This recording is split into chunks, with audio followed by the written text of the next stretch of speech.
Assalamualaikum warahmatullahi wabarakatuh. Anak-anakku sekalian, pada pertemuan kedua ini, insya Allah kita akan membahas tentang husnul dzan, yang artinya adalah berbaik sangka. Insya Allah nanti kita akan membahas tentang husnul dzan ini. Dalilnya ada di Quran surat Al-Hujurat ayat 12. Sebelum kita mulai pelajaran, seperti biasa, kita mulai dengan pembacaan basmalah. Bismillahirrahmanirrahim. Mudah-mudahan kalian sudah sholat duha, sudah berwudu. Ya, silakan diambil Al-Qur'annya, karena ada ayat-ayat yang akan kita bahas.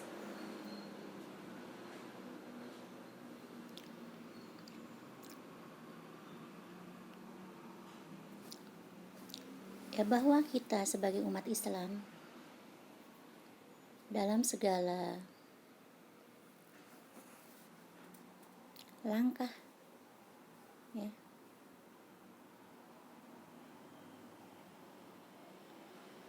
bahwa kita sebagai umat Islam, langkah-langkah kita itu harus dihiasi dengan akhlakul karimah, ya.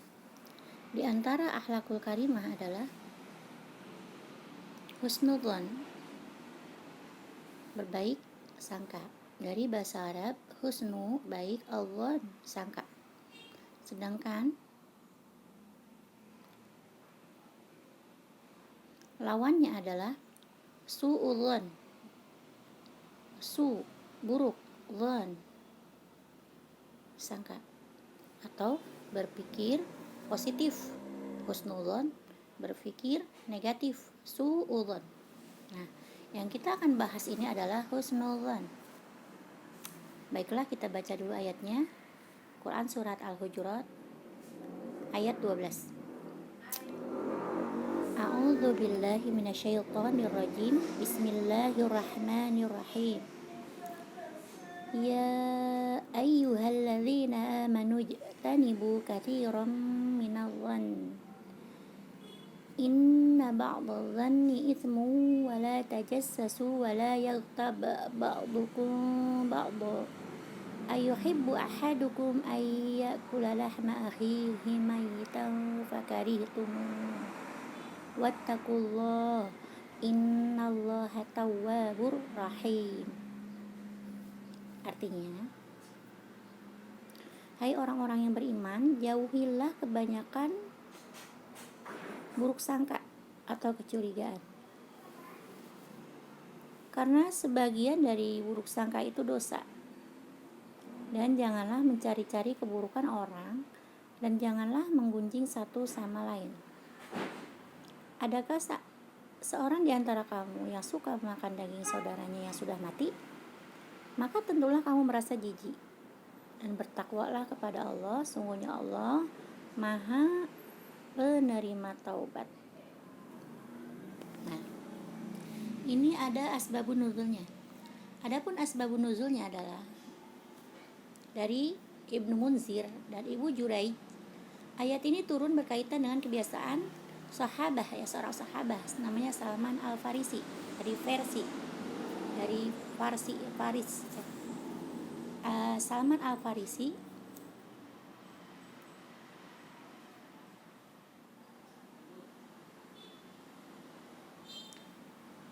dengan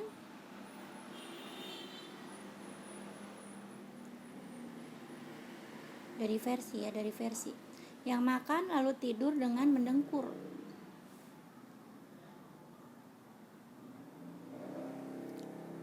Nah, sehingga teman-temannya ada di sekelilingnya itu membicarakan beliau, ya, kenapa habis makan mendengkur, harusnya beres-beres dulu, kayak gitu, ya. Nah, kejadian inilah yang menyebabkan ayat ini turun, ya. Quran surah Al-Hujurat ayat 12 tadi. Ya ayyuhalladzina amanu, wahai orang-orang yang beriman, ijtanibu katsiran minadh-dhann, jauhilah dari kalian kebanyakan buruk sangka. Inna ba'dadh-dhanni Karena sebagian buruk sangka itu adalah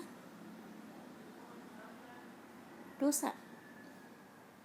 Wala tajassasu, janganlah kamu menggunjing satu sama lain, ya, menggunjing, membicarakan keburukan orang lain, itu tidak boleh, ya. Tajassus berarti membicarakan, ya, orang lain, kejelekan orang lain. Wala yaghtab ba'dukum ba'dha,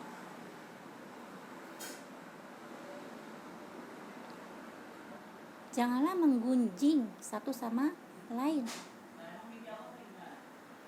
Ayuhibbu ahadukum ayyakula lahma akhihi maita fakarihtuhu. Nah, ini orang yang suka mencari kejelekan orang lain, suka menggunjing orang lain. Kalau ibaratkan seperti memakan daging saudaranya sendiri dalam keadaan mati. Kalian mau nggak? Daging orang hidup aja jijik, ya, apalagi dagingnya orang mati. Itu Allah umpamakan menggunjing atau mencari-cari keburukan orang lain, ghibah, ya. Diibaratkan makan daging bangkai saudaranya sendiri, karena perbuatan itu sangatlah dilarang, ya. Perbuatan yang sangat hina. Jadi sebagai orang beriman, kita harus meninggalkan hal tersebut. Lalu apa saja isi kandungan ayat tersebut? 1. Umat Islam harus memiliki akhlak yang baik, ya. Umat Islam memiliki akhlak yang baik, karena akhlak itu adalah merupakan mahkotanya umat Islam, ya. Umat Islam itu di dalam syariat Islam itu masalah akhlak dan adab sangat diutamakan, ya, sangat diutamakan. Orang yang beriman itu harus memiliki akhlak yang baik. Apa itu akhlak baik? Banyak, ya. Akhlak baik itu banyak. Di antaranya apa? Tidak sombong, ya.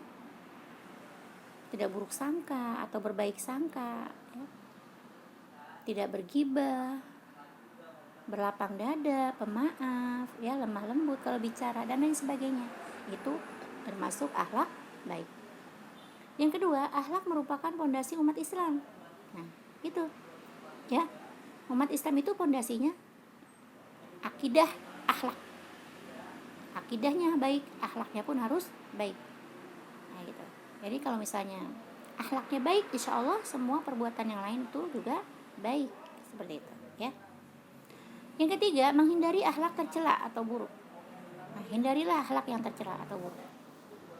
Tadi, ya, sombong, terus mudah marah, buruk sangka, merasa paling benar, dan yang sebagainya. Banyak akhlak buruk itu, ya, yang tidak disukai oleh orang yang ada di sekitarnya. Sebenarnya dia sendiri tidak menyukai hal itu.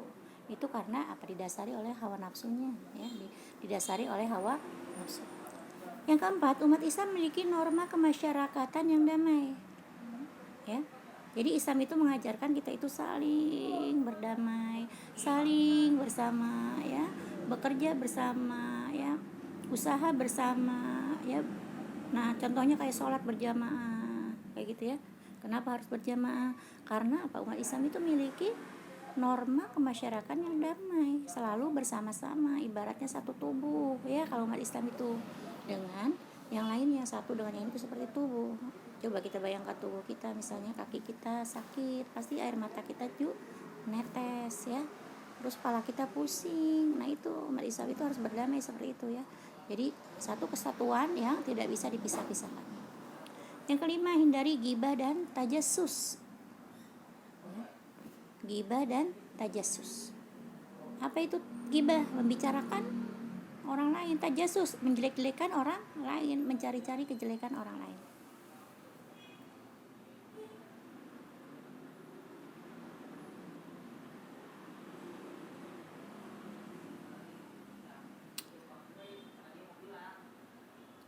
Hindari ghibah dan tajassus.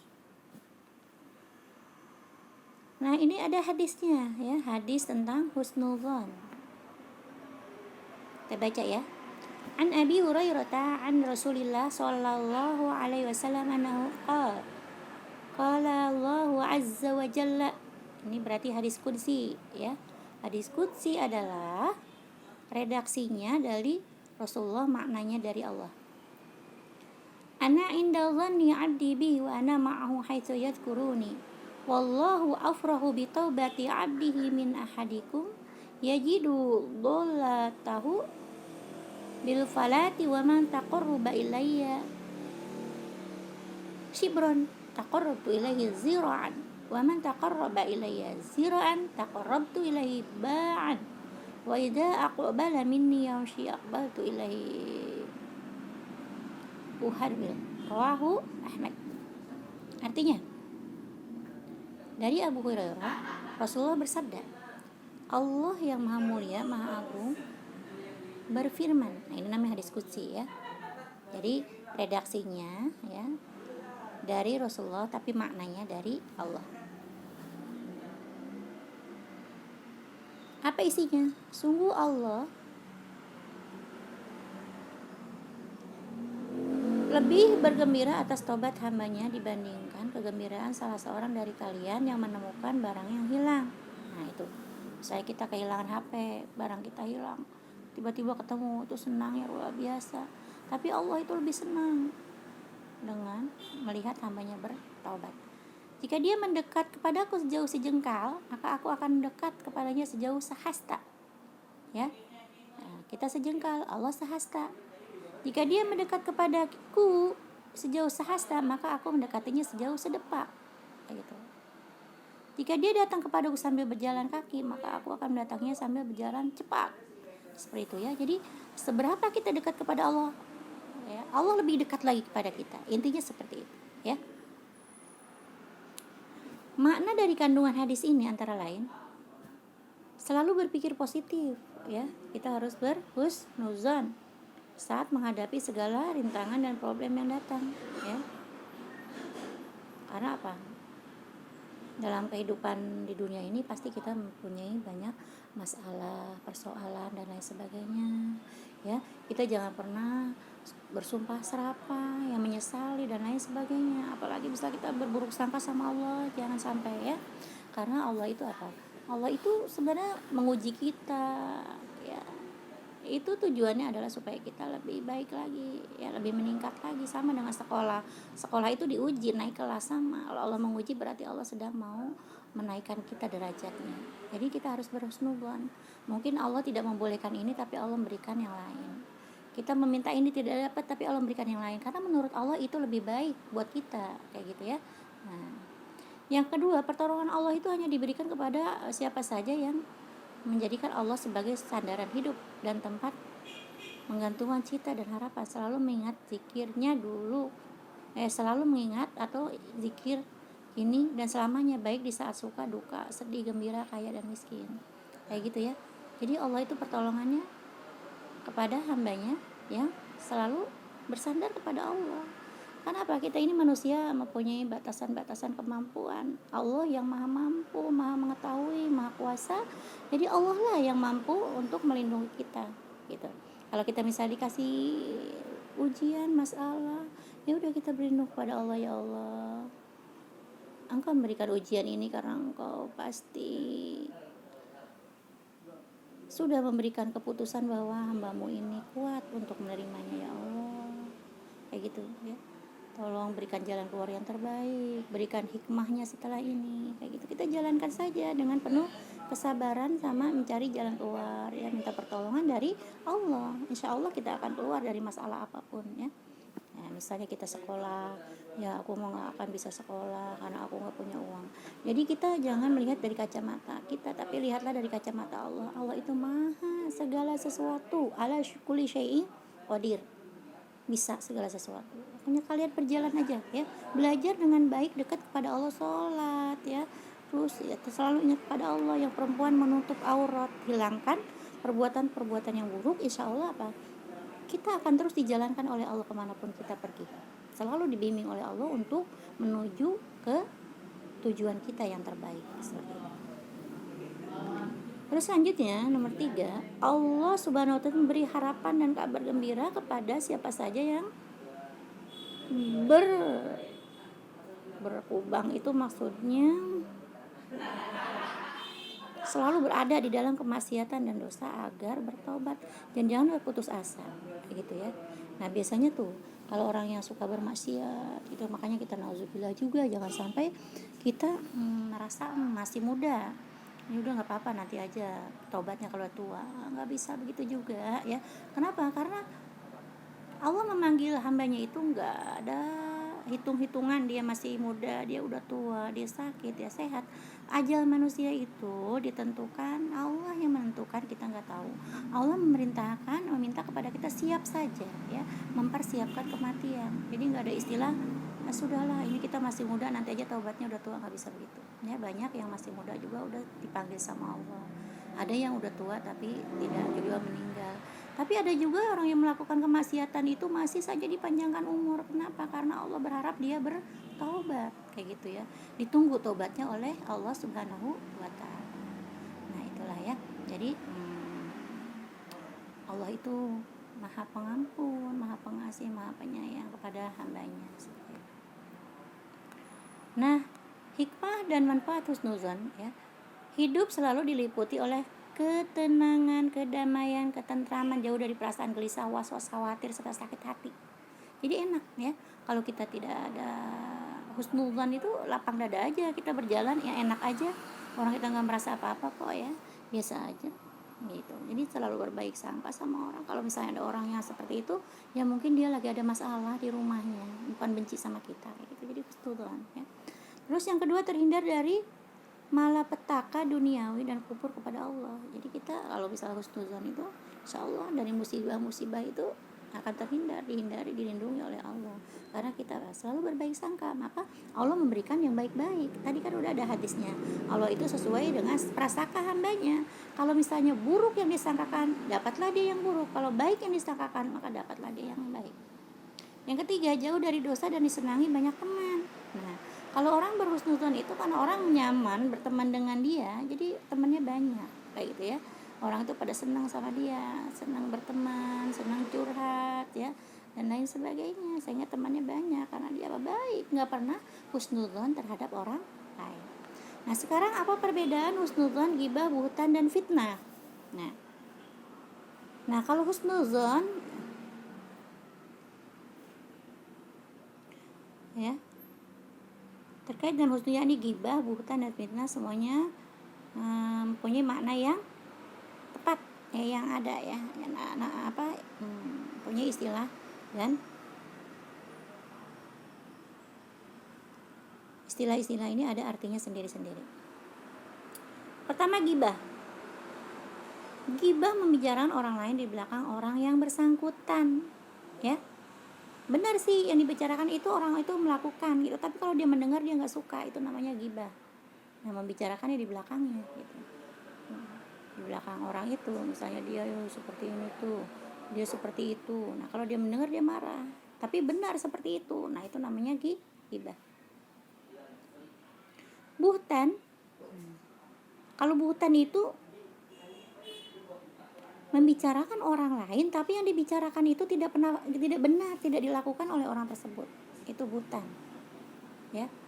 Kalau ghibah tadi dibicarakan di belakang tapi memang benar orang itu seperti itu, tapi kalau dia tahu ya, mengetahui, mendengar, dia marah. Nah, itu namanya ghibah. Kalau buhtan, dia ngomongin di belakang tapi yang diomongin itu nggak benar, nggak pernah dilakukan sama orang tersebut. Ada lagi fitnah. Apa itu fitnah? Fitnah itu dia menyebarkan kebohongan ya terhadap orang lain, disebarkan. Jadi dia menyebarkan kebohongan yang sebenarnya tidak dilakukan orang lain. Tujuannya apa? Ya, tujuannya itu supaya orang itu merasa malu dan lain sebagainya ya. Tujuannya seperti itu. Nah, itu tidak boleh ya. Itulah ghibah. Kalau husnuzon adalah baik sangka ya, berbaik sangka aja, nggak pernah mempunyai prasangka buruk. Kalau suudzon kebalikannya, berburuk sangka ya. Belum tentu orang itu melakukan apa yang dia disangkakan gitu ya, karena apa, orang itu belum tentu sesuai apa yang kita pikirkan ya. Jadi kita jangan mudah sekali untuk memberikan prasangka yang buruk terhadap orang. Nah, itulah ya perbedaan antara husnuzon Gibah, buhtan, sama fitnah. Husnudzon adalah baik sangka. Suudzon buruk sangka. Gibah membicarakan orang lain, tapi orang tersebut tidak mendengarkannya, tapi benar dia melakukannya, dan kalau dia mendengar dibicarakan dia akan marah. Buhtan, dia membicarakan di belakang orang tersebut, tapi yang dibicarakan itu kebohongan, bohong, tidak pernah dilakukan oleh orang tersebut. Fitnah, kebohongan tersebut dia sebarkan kepada orang lain, padahal orang tersebut tidak pernah melakukannya. Itu fitnah, ya. Nah, itulah ya perbedaan antara husnudzon, suudzon, gibah, buhtan, dan fitnah. Ya, anak-anakku, nah cukup sekian. Kalau ada pertanyaan boleh via VC ya, VN, atau telepon langsung nggak apa-apa ya, silakan saja. Wassalamualaikum warahmatullahi wabarakatuh.